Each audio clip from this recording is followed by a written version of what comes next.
Hello everyone, and welcome to Dream Team. I'm Trent Karski. Wait, no, that's me. No, Yeah, you're the sorry, other one. I screwed it up again. It's okay. I'm Alice Langlois. And I'm Trent Karski. I'm just so sleepy I forgot who I was. That happens to the best of us. We just have to learn to forgive ourselves. Mhm. Have you been sleeping well lately?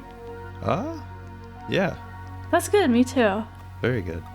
Yeah, my schedule was a little off for a little while. I was going to bed at like 2 or 3 in the morning, and I'm finally to going to bed at like 1:30, 1 o'clock time. So it's a little more normal to me. So Yeah, I'm in the same boat. My ultimate goal is 11 p.m. But I have a little bit of work to do on that front, but I'm getting there and I'm proud of myself for that. very good. Do you want to just jump right into it? Do you have any dreams to share? Yeah, sure. Yeah, so I have a little bit of a shorter one. I had this one about 2 weeks ago. So it took place at like a huge theater. Like it was like a huge like marble, like almost like a museum. And it was me and my friends Joel and Ben, and we were on like this upper like edge of it. So we were kind of like how like old fashioned theaters, how there's like seats along the sides and there's like the balconies. So we were like in one of those. Yeah, like a mezzanine or whatever. Yeah, I think so. Yeah. Yeah. So we were like up there in one of those, and then, but it was huge. It was like probably 50 or 60 feet up, and it was like all like, Oh, wow. yeah, it was all this like dark gray marble. Like everything was made out of that. And I forget if it was like a play or a movie. It was just, or wait, no, it was like movies. It was like showing like old history documentaries on like the screen. So like these huge, like long, like 3-hour things. And then so in the dream, like one of the long documentaries ended and it was like an intermission. So like the three of us started talking like as you do during an intermission. And then like this like employee, and she was like dressed in like kind of old fashioned colonial clothes. And I think she was like grayscale almost, like it was like she painted her skin gray and like all her whole outfit was gray. She like was on the lower level and she like looked up at us and like did like a really loud shush and like shushed us.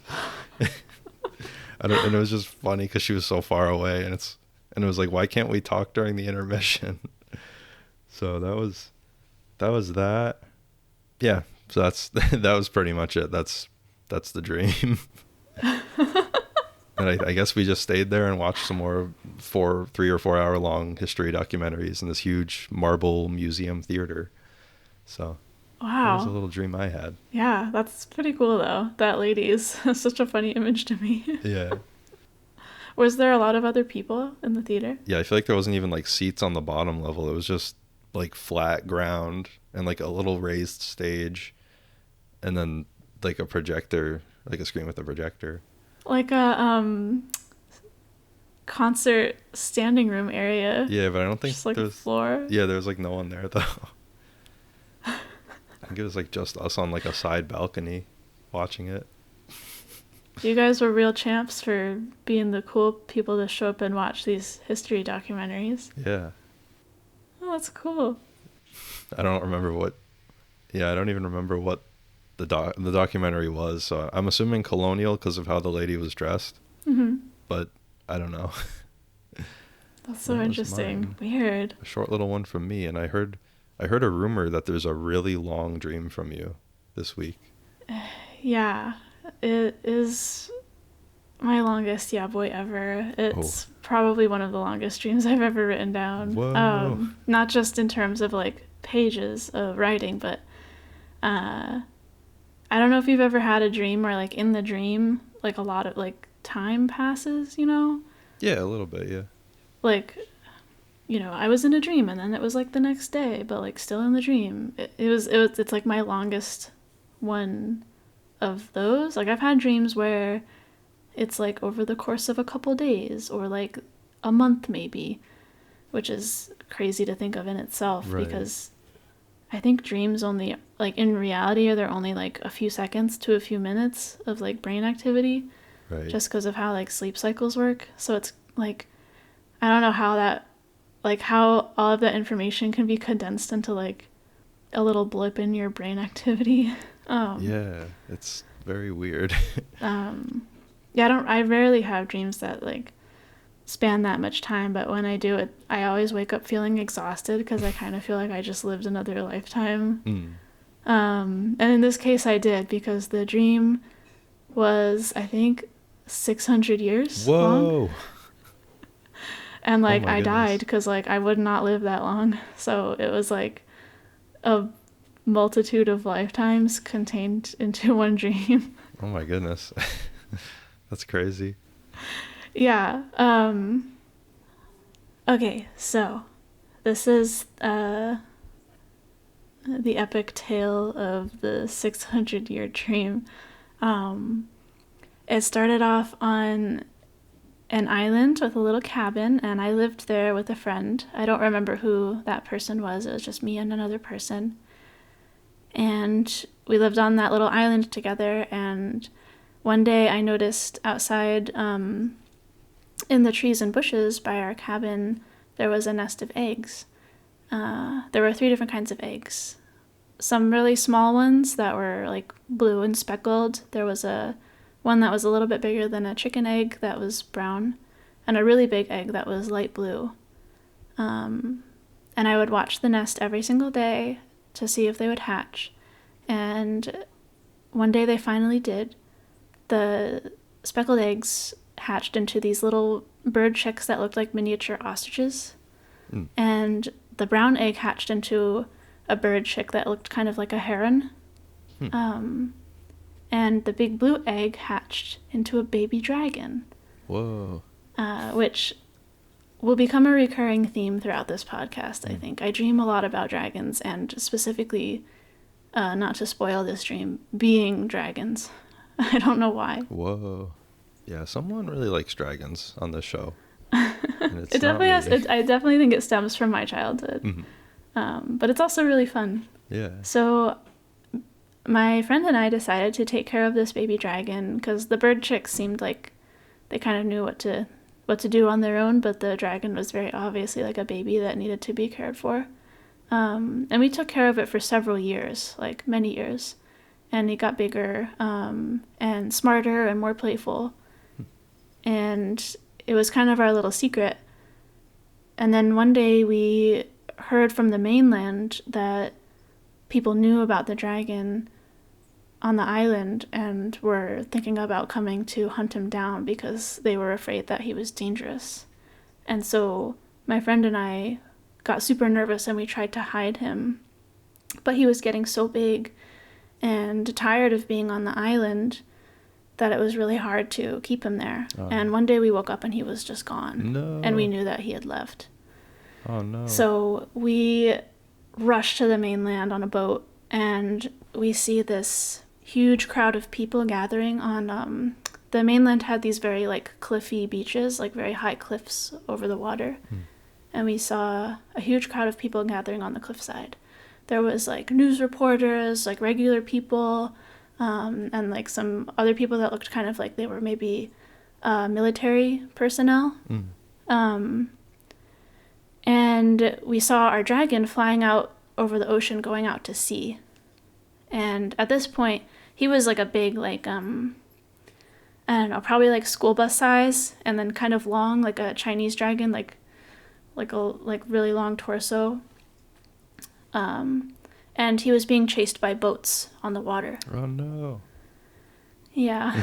And so we immediately run to a news reporter, and we're like, you have to tell people, like, this is our dragon. We raised him since he was a baby, and he's so nice, and he's so smart, and he's so kind. Like, you have to tell, like, the military people on the boats to stop chasing him. And I, like, it's kind of, like, silly to think about now, but I whip out my phone, and I started showing the reporter videos, like, that I recorded when the dragon was a baby. Like, like, it's like, I don't know, showing someone, like, videos of your cat, basically. Yeah. So I like whip out my phone and I'm like, look how harmless he is. Like, he's just a baby. Like, you can't, like, you don't understand. He's not dangerous. And the reporters were like, we can't like go out there and tell, like, we don't know what to do.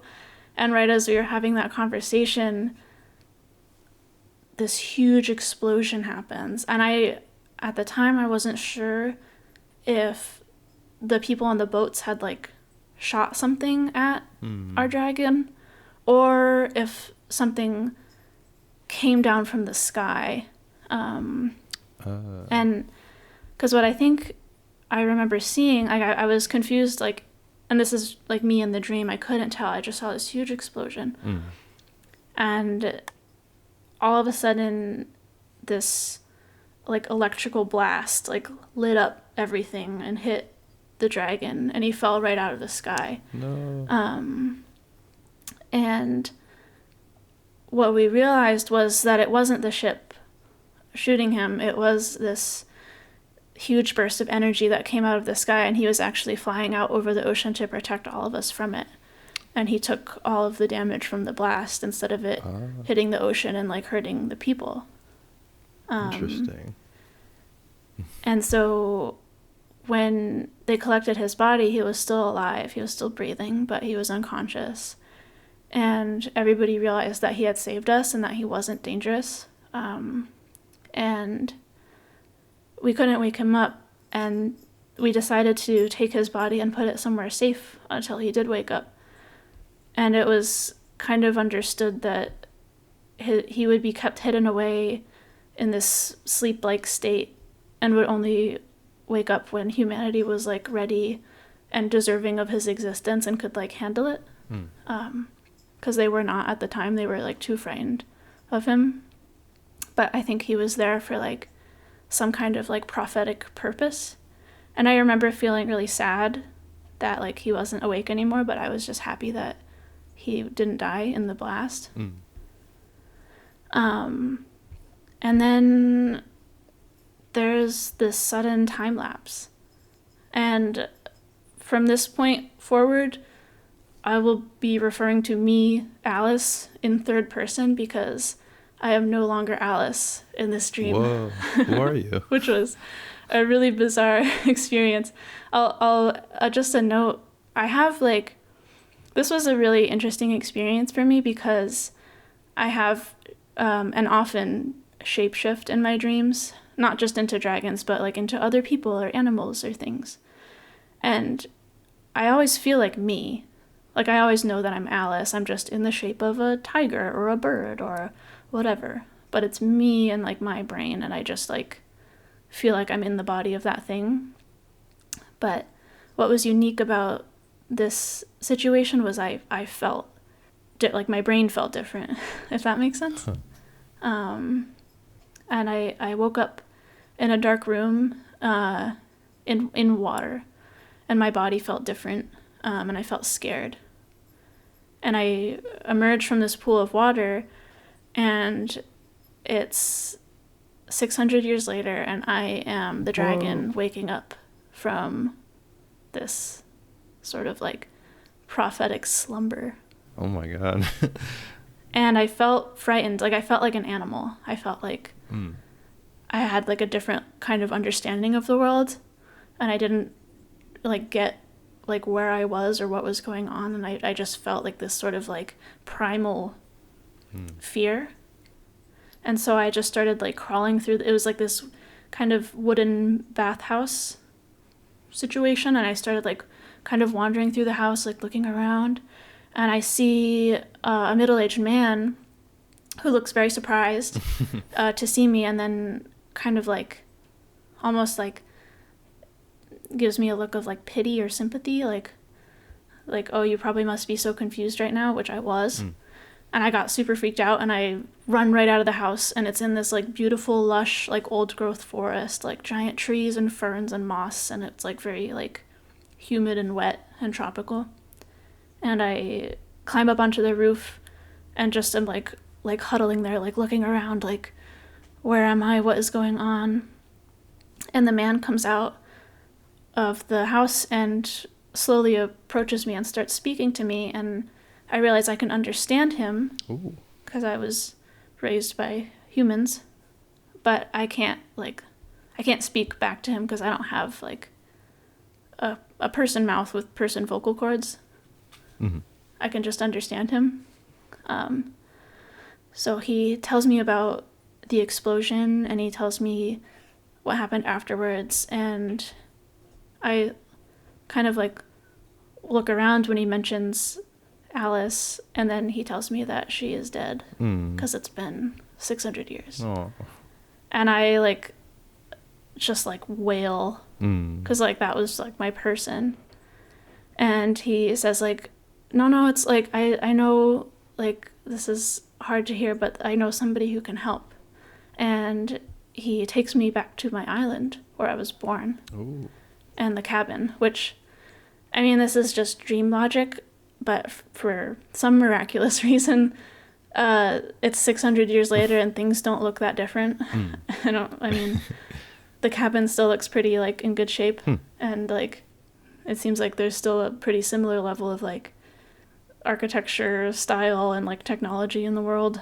So Gotcha. we'll just pass over that. Yeah. That's okay.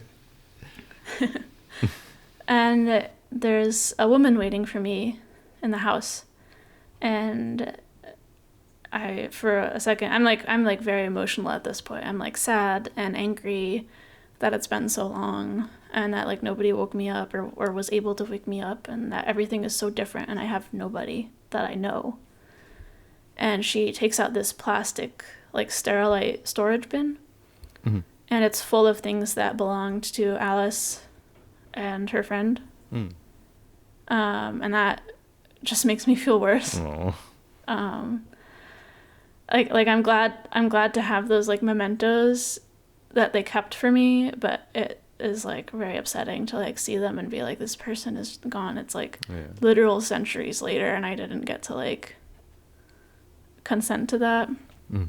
And as I'm like standing there going through these things with my little dragon paws or whatever, the woman tells me that I woke up because it's time for me to save humanity again. Ooh. And that there's another dragon who is coming to the mainland who wants to cause destruction, and I'm the only one who might have a chance at stopping him because I'm also a dragon. Whoa. And at first I'm kind of like reluctant to help because like I don't know these people anymore. I don't have a connection anymore to like this world, and so I'm kind of like cynical about it. But eventually I decided to help, and I spent some time on the island like training to like get stronger because I've been asleep for so long. And then eventually the day comes where the other dragon has just about reached the mainland. And I'm once again kind of like overcome with like sadness and anger, and I refuse to go off the island and fight this other dragon because like I'm at a point where I'm like, I don't care about humanity. I want my friends. Like I don't this is not like relatable to me at all. Like I'm just an animal. Like I want my people that I know, and I don't have any connections to like this humanity that you speak of.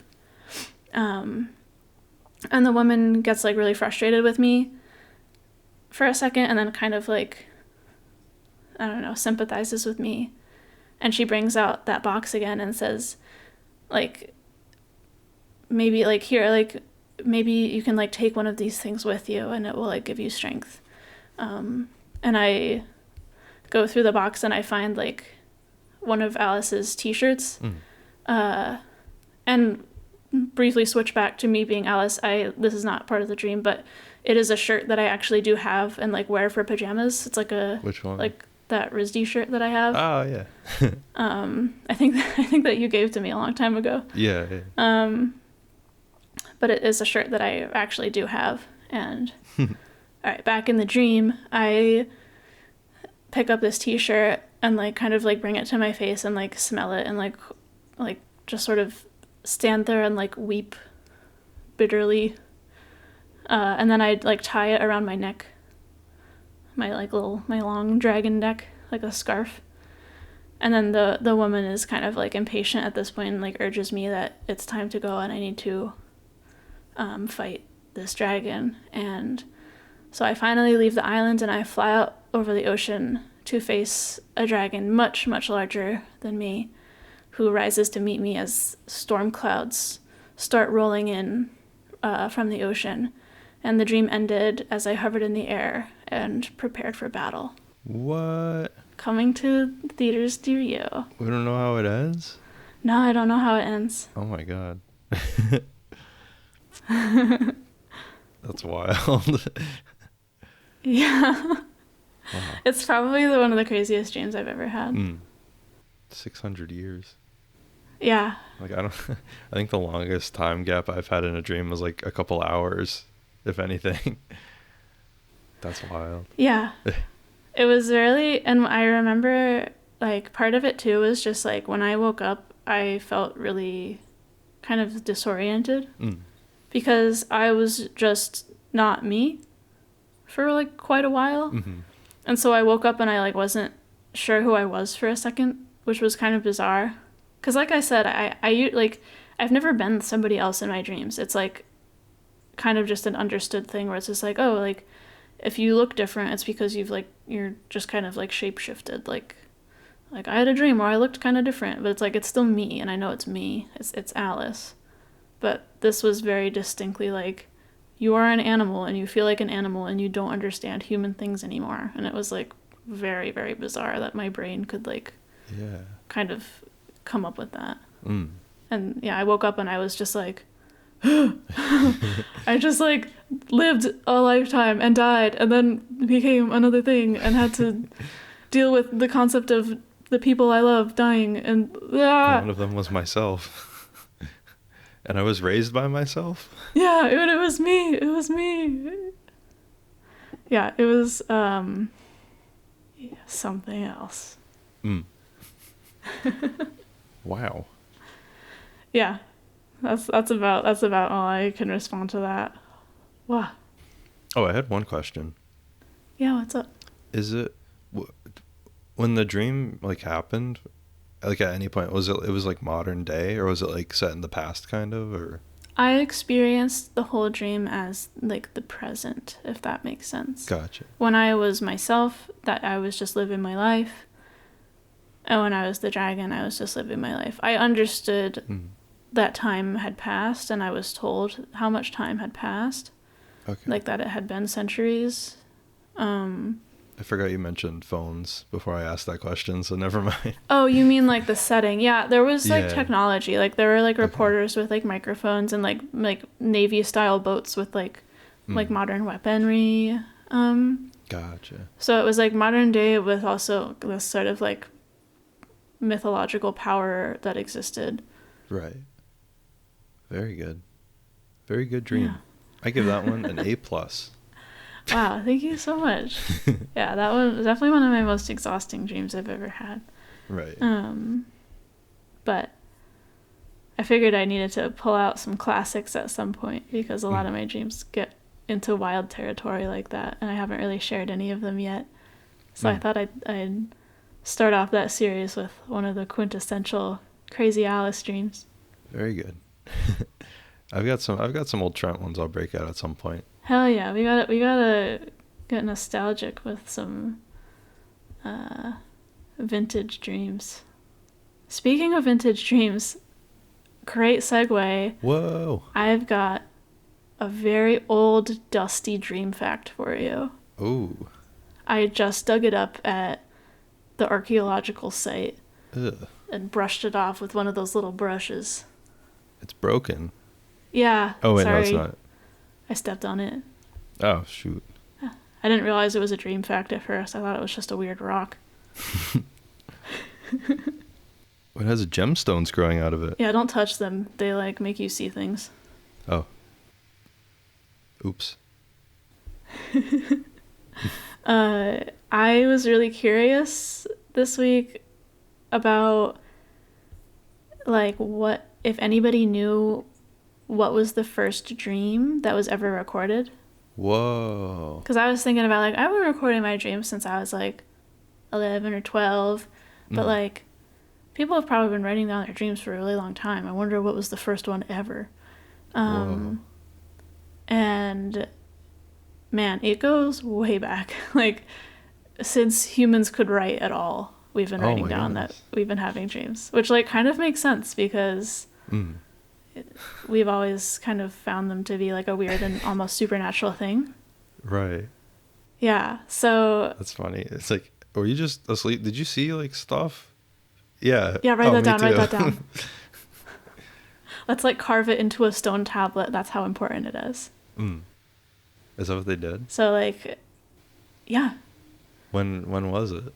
So it's like it seems to be like a little bit disputed, but the oldest Mm. I found is there have been dreams recorded as far back as 3000 BC, Whoa. like ancient Mesopotamia, like Sumerian.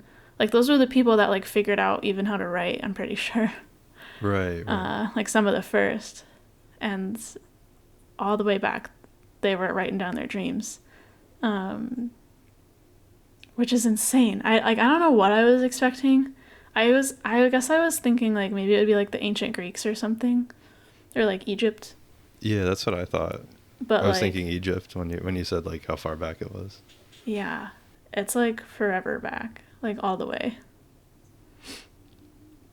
And like I couldn't find an exact like first one, but some of the first ones that we have like that we're aware of were in like ancient epic tales, like the Epic of Gilgamesh, and there's one that's a Sumerian. I'll have to look it up again, but there were like, I think these characters in these epics like were having prophetic dreams or dreams that were related to the plot of these epic tales. Mm. And so their dreams were kind of like recorded in a similar manner, and like it was talked about how they were like interpreted at the time. But I did find one that I think was like an actual dream that an actual person had, which was kind of funny. It was this like Sumerian king in I think like 2700 BC. Oh my goodness. Who had a dream while he was in this temple. And this was like apparently a pretty common thing. Like there were temples that were constructed that you would actually go to if you were sick or unwell in some way. And the idea was that if you slept there and had a dream, it would be specifically like a dream that would like be a solution to whatever was happening to you.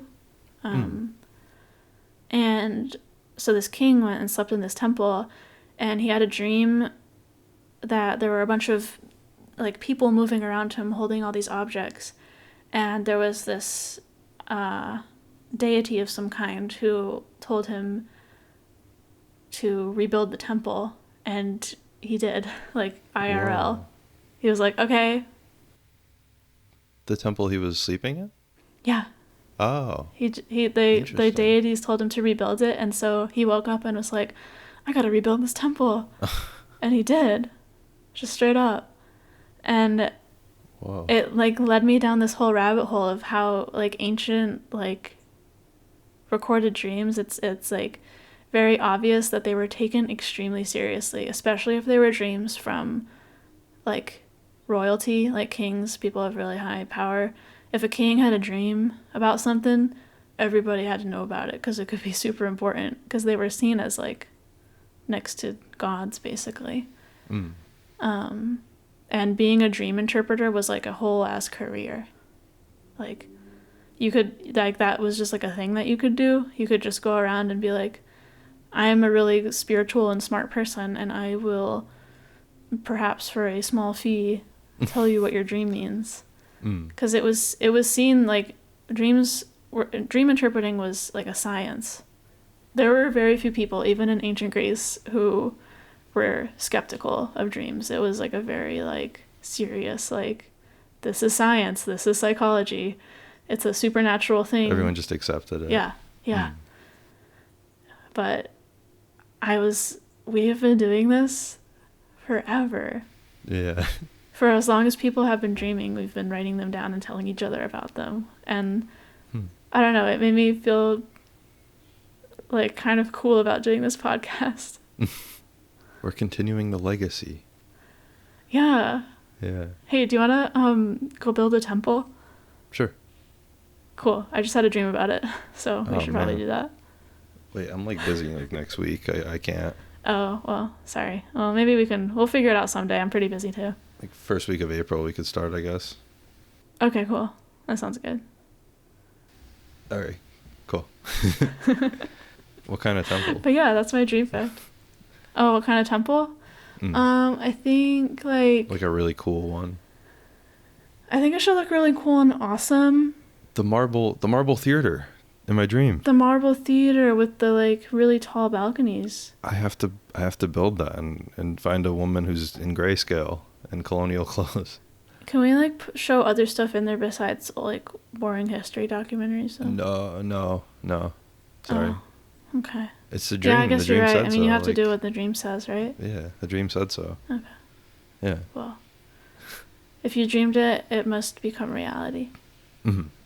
Then we could have every episode of Dream Team live in the Dream Team Temple. Whoa. That would be awesome. The Dream Team Temple. The Dream Team Temple. I'm kind of into this now. Yeah. It doesn't have to be marble. Marble's kind of boring after a while. Yeah. Build it out of diamonds. Oh, okay. No. That sounds That'd be expensive. yeah, that'd be really expensive. What about like glass? Oh. No, I don't like that either. Could break fragile. That's true. Yeah. I think it should be something that's comfy. Oh yeah, pillow Yeah. temple. Like, oh my god, a giant pillow fort. Whoa. This is all coming together. I'm sorry to bring it up again, but there's an episode of Adventure Time. It's one of my favorite episodes. Adventure Time. Where Finn like goes into a world. He like falls asleep. Sort of. It's not like it's interpreted as him like entering this other world completely made out of pillows after building a pillow fort. And he finds like a secret door in the pillow fort and enters this world entirely of pillows, and he becomes stuck there. Oh no. And he lives out his entire lifetime in this pillow world. He meets a pillow girl, marries her, has children, grows old, and dies. And when he wakes up, he's just himself in the pillow fort. Oh my goodness. And he lived his whole lifetime in a dream. And just like yours. like What the heck? his disorientation in that episode is exactly how I felt when I woke up from my dream, where I just like had this whole lifetime outside of my body and woke up just to be normal again. It was exactly that. Whoa. Highly recommend that episode. It's very So I good. guess I should start it very soon. I should start watching Adventure Time very soon. Anyway, do you want to move on to some dream submissions? That's a good idea. And if you were... I was gonna do it. Okay, fine. You can do it. Sorry, I'm mixing everything all up this episode. I was gonna say, hey Trent, if people wanted to send us a dream submission, where would they send it to? They can send it to dreamteampodcastsubmissions@gmail.com. That's awesome. That's an awesome email. It is an awesome email, and it's not long at all. Nope. And I'll say it one more time just for safety. And it's dreamteampodcastsubmissions@gmail.com. Rolls right off the tongue. Yes. And also, if you are interested, you can follow us on Instagram at Dream Team with Alice and Trent. That's at Dream Team with Alice and Trent. Yeah, we'll be posting pictures that are drawings sent in by our listeners and other relevant images to what we talked about in each episode on the Instagram. Heck yeah. And this first submission comes to us from Ben. And Ben writes, "Hi Alice and Trent. Here is a short summary of my recent dream. I am situated in a post-apocalyptic landscape. Dark green sky and yellow earth. I am scavenging through the debris of destroyed houses, looking for cigarettes in the dirt. The landscape is filled with pale white worms, and the air is buzzing with electric sounds. Later on, I realize that I am looking for the devil's cigarettes, but I search even harder. I wake up and I am scared. Best regards, Ben." Ooh. I love that one. Looking for cigarettes for the devil. It's so like spooky, but so evocative too. I can like totally, Yeah. I can feel that dream. Like I can feel myself like looking around in the dirt and like Mm. it's just extremely descriptive. I can totally imagine that landscape. It feels like a zombie movie or something. Yeah. Or like the underworld, I guess would be appropriate. Mm. Dark green sky. Yeah. So cool. Yeah. Thank you, Ben. I like that one a lot. Yeah. Thank you, Ben. And then I have a dream sort of anthology from Catherine. Catherine. These are a couple of dreams, but I loved all of them. And I also just like the idea of like kind of recurring phenomena. I shapeshift a lot in my dreams, and Catherine dreams a lot about giant animals. Oh. And I just thought that was so cool. Very cool. Here we go. Hi, Alice and Trent. I dream of giant animals. Animals that are bigger than they should be or don't exist. When I was about 15 years old, I dreamt I was on an impossibly tall ship. I peered out of the porthole to the ocean to see black back fins of whales cresting over the surface of the water. They lowered below the surface. I then feel something hit the ship, causing it to lean and sway. It began to topple over onto a nearby beach, waves crashing all around. A few years later, I dreamt of a colossal bug that chased me through a massive, dimly lit mansion. It looked sort of like a grub, with a round, bulbous body and a smaller head with pincers. It barreled down the grand halls after me, but I was able to evade it for just long enough. I escaped the mansion and found myself on a street that felt familiar, yet I was surrounded by a blazing fire. A few months ago, I dreamt I was in a barn that had been converted into a painting studio. I sat with a group of friends joking around. When I looked out the front window of the barn, I saw the head of a huge brown lion with piercing orange eyes. I turned to escape out the back of the barn. My friends had disappeared. As I made my way up to the grassy hillside, the lion came bounding behind me. I stopped short to let the lion pass me. I ran back towards the other side of the barn and climbed an old tree to hide. The lion returned.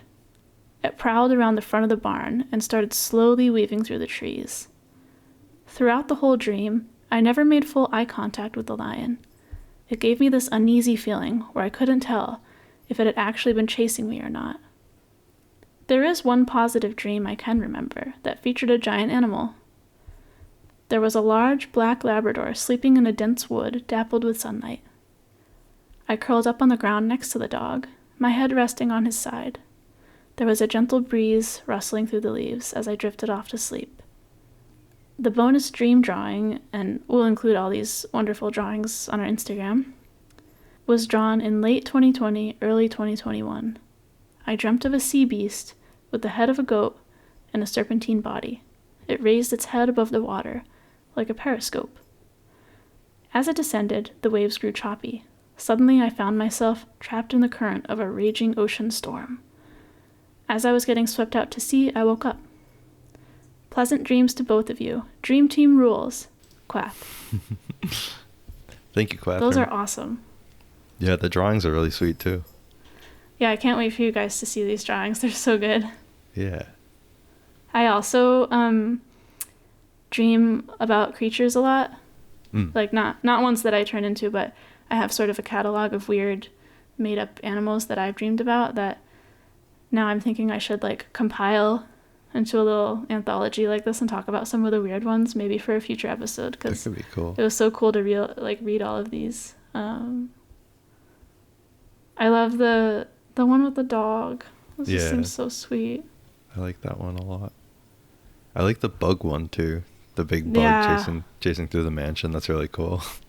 I don't know why, but it reminds me of like a Mario boss or something. Like it just seems like something that would be in a video game. Yeah. Yeah. I was picturing like Luigi's Mansion or something.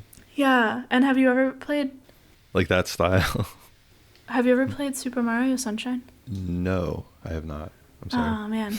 Well, there's for those listeners who have, there's a boss in one of the worlds that's just this giant, like, caterpillar thing that chases you around. And there's like I'm imagining the boss music from that like happening while like they're running around the mansion with this grub chasing them. Also, that is a lie. It feels yeah. I have played it. I'm sorry. That's okay. I forgot if it was that or Super Mario 64. I always forget. I'm sorry. Oh yeah, it's the Wiggler. I didn't play the full thing though, so I don't fully remember. Okay. I don't think I fought that guy.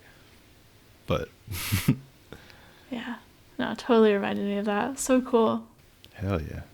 And then our last one, our last dream submission for this episode comes to us from Jennifer. And Jennifer writes, "Hey Alice and Trent. I'm sorry if I'm too late to submit a dream for this upcoming podcast, but I had a great one this morning. The scene takes place in daylight on a small tropical and sandy village at a cross-section of one traffic signal. Imagine a world without cars and everyone walks on the streets, but still has to obey traffic laws as if they are a car. So I come out of a funeral home. A friend had just passed away. I was feeling sad and walking into the street to nowhere in particular. A man is at the head of the line of people waiting for the traffic signal to change to green. He turns partly around and asks with a concerned voice, 'What's wrong?' I don't answer. I'm too sad. Then, with a look of knowing and empathy in his eyes, he turns all the way around and starts singing, 'The sun'll come out tomorrow, bet your bottom dollar that tomorrow.' A song from the musical Annie. Sorry, I'm not good at singing. I'm not good at singing either, but I sing it in my head just reading this. Yeah. Then pretty soon everyone on the street was singing the whole song. I felt my spirits being lifted, happiness seeping into my pained heart. The traffic signal kept changing colors along with the music, but traffic had completely stopped and people were singing. It was like the whole world was singing the song for me as I was standing there silent and looking around. They kept singing the song over and over again until I finally belted out the final line, 'Tomorrow, tomorrow, I love ya, tomorrow, you're always a day away.' Then there were cheers all around me. It was like a celebration of my happiness. Woo, yeah. It made me feel much better, much happier. Thanks for the lovely podcast. I listen to it to fall asleep sometimes. Jennifer." Amazing. Thank you, Jennifer. I read that and it made me smile. It kind of, I don't know. I guess I'll never know exactly how you felt and you'll never know exactly how I felt. But when I had that fever dream of all the people telling me I was going to be okay, it just made me feel so warm inside, and reading your dream made me feel that way all over again. Just like imagining you being surrounded by all these people just like singing to you and with you. Yeah. Like, what a fun, uplifting dream to have. Yeah, that's really cool. I don't know if I've had one like that. I've never had, like, besides that one fever dream, I've never had like a musical dream like that. Like, that's just fantastic. I know, it's like, I don't know, it like reminds me of like a commercial. Like, it feels like something you'd see in a commercial. It does, yeah. Like, it just feels so, like, surreal. Yeah, that's so cool. Or like a flash mob or something. Flash mob. Yeah, it's literally a flash mob dream. If I had that dream, I would totally wake up with a smile on my face. That's so good. Yeah, very good. Thank you, Jennifer. And thank you, Ben and Quath, as well. Yeah, thank you so much. Yeah, really great submissions this week. And hey, to all of our listeners, if you know somebody who has cool dreams or that you think would like this podcast, let them know. Yeah. Tell a friend. Make a post about it. We want to put ourselves out there and have even more submissions from more people all over the world. So if you have a second this week, take a minute to spread the word about Dream Team. Share the podcast with a friend if you want. Invite them to the Dream Team temple to have a dream. Mm-hmm. And even though, I mean, obviously the more people listening, the better. But even if they don't want to listen, if they want to just like write down a dream and send it to us, that would be sick. Yeah, it doesn't have to be, somebody who listens to podcasts or wants to listen to our podcasts. But if you have a friend that has crazy dreams, tell us about those dreams. Lots of people do. Yeah, lots of people do. I'm sure you could probably think of at least one person who told you about some crazy dream they had that you thought was insane. So send it to us. Yeah. We'll read them all. Send us your dreams. We need them to build our temple. Yes. Every brick is a dream in our temple. Whoa. And the more we get, the more elaborate and beautiful we can build the Dream Team temple. So I think we have what? We have like 12 bricks. Yeah, we have enough for like the border of like a really small Minecraft house, but we'll get there. Yeah. Someday it'll be like a Dream Team city. Like, castle. Oh. Dream Team City. With a huge castle. Yes. Whoa.